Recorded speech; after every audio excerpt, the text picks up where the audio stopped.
Winter sowing. Today I'm going to talk to you about broad beans, and I'm going to show you how I've been successfully growing broad beans now for over 10 years, and now it's the perfect time for planting them. So you can plant them right from September right through to the end of November. And what I like to do is I use a 3-part mix, and I'll explain why. I use some compost or peat-free compost. I use some vermiculite, and then very importantly I use a granular seaweed, and that's all mixed together. And then what I do is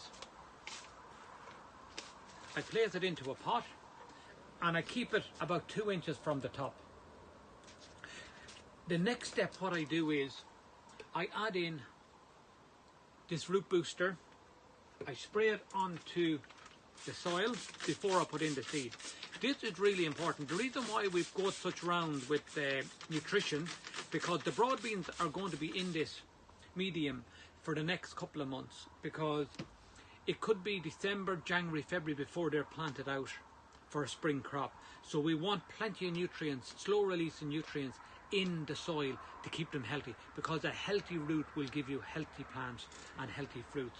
So the root booster will actually stay working in the soil for the next 16 to 18 months. So it's a super product, and it's something I'd never be without in the garden, that's for sure.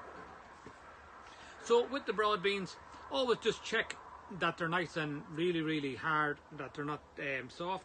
And then again, what I do is I add in some liquid seaweed, again in a spray bottle.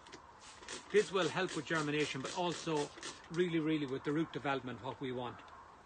Now I like to grow these in pots and then transplant them out later, because it's better, because I found in the past where the little shoots were coming up, slugs were eating them, and even mice loved them. So we want to keep them free from that. So that's it packed in there, and I give it another spray of the liquid seaweed to the soil. And then what I'm going to do is leave this in the tunnel, and then I'm going to transplant it through a cold frame when they start germinating to harden them up. I'm going to leave them there then. So guys, very simple to do. Ollie Green, betterplants.ie. Broad beans, the perfect plant for the winter months.